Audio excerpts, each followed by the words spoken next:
سبحان الله. يا الله. الله أكبر.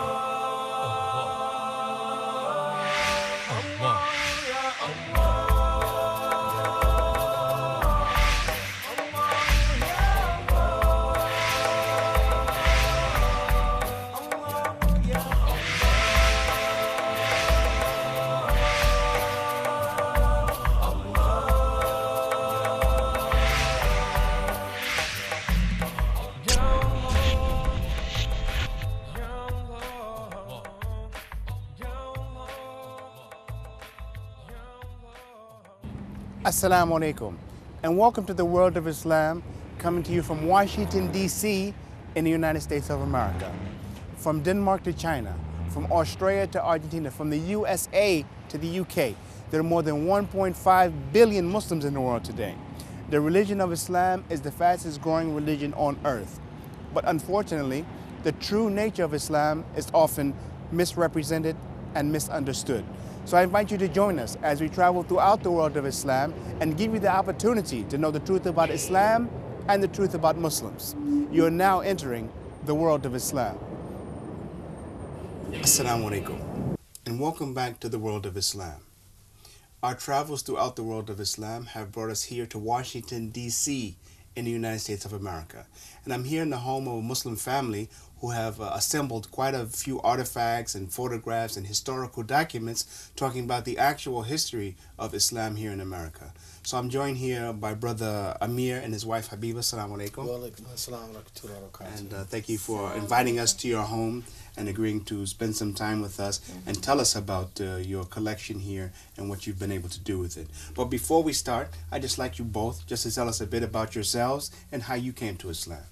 My name is Amir Nasheed Muhammad. I came to Al-Islam back in 1973 is when I started showing interest. I came in to found the Sunnah under the leadership of Imam Mufti Muhammad in 1975. Came a Muslim for a couple of concerns, issues. I was searching out for God and searching out for some way to participate in society, become a part of something. And at the time, there was the Nation of Islam, and there was an organization that you could come a part of, a community, a part of an organization. And they had some Islamic concepts, some Islamic terminology. And into the we followed the Sunnah, and I came into the religion, and it fits me like a coat, fits me like part of my life. MashaAllah. Sister? Assalamu alaikum. I'm Habiba Muhammad, and I came back into Islam, or should I say reverted into Islam in 1990. So it's going on 20 years. And I was also looking for, I guess you could say, a better approach or a better understanding of what God meant to me. I was raised a Christian and hadn't been practicing for a long time, but was searching for, something that would fit into what I wanted my lifestyle to be. And so I became a Muslim in Atlanta, Georgia, where I was living. And I came back home here after about 4 years living in Atlanta, and joined the community of Masjid Muhammad and under the leadership of W.D. Muhammad. And I also practice under other Muslim leaders. But it fits me like a glove too, alhamdulillah. Islam is what we all as Muslims aspire to be in the righteous fold of Islam and Prophet Muhammad sallallahu alaihi wasallam. Okay. Brother Amir, we see here you have a house and it's full of different photographs and artifacts and documents.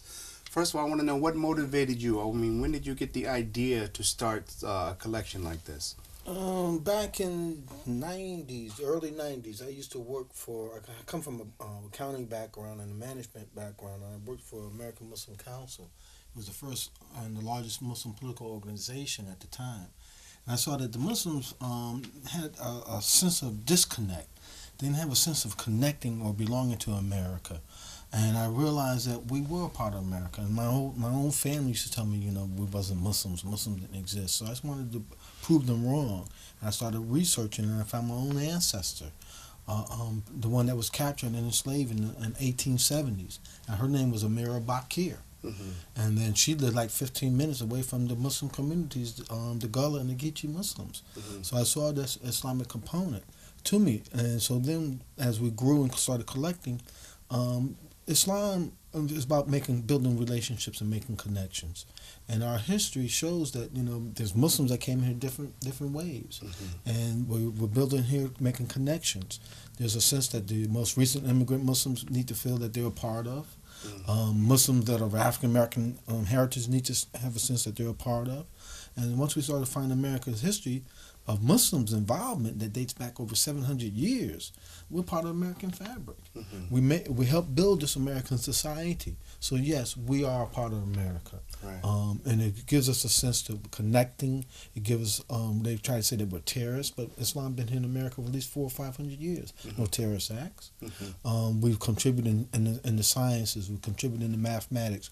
We fought in every American war, from the Revolutionary War to current. We find Muslims that have fought in these different American wars.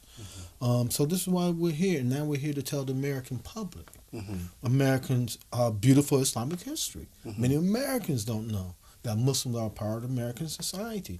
And what we hope this would do is help bridges, help share understanding that we're not something foreign or something strange. And we're not all African Americans. We come from all parts of the Islamic world that make up the American fabric. Now, Sister, have you also been able to participate in helping this endeavor? Oh, yes. Alhamdulillah.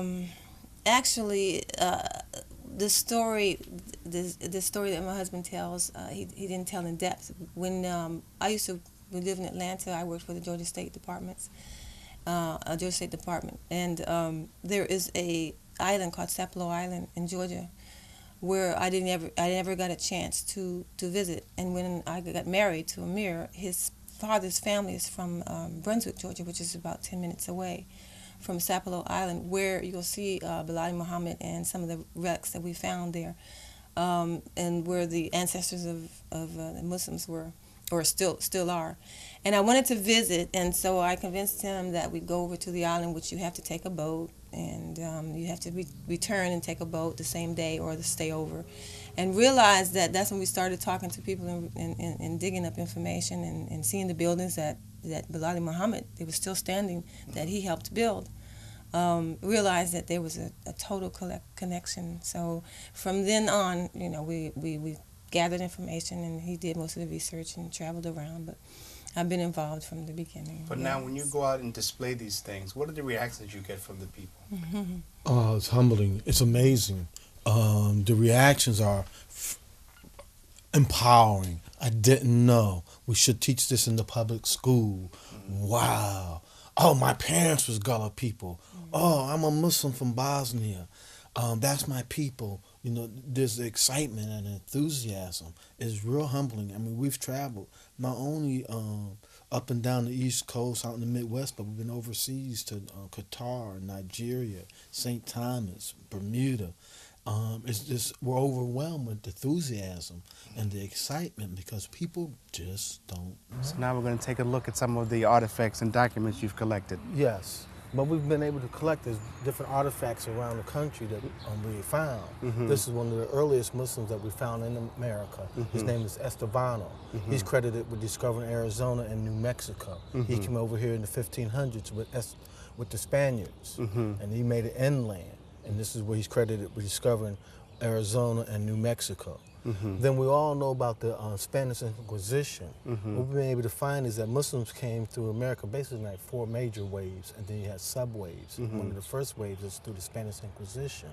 Estevano was part of that Spanish Inquisition. These Moriscos, this is a painting that we found in Natchez, Mississippi, Moriscos. These Moriscos wound up in Natchez, Mississippi, and they became known as Melungeons throughout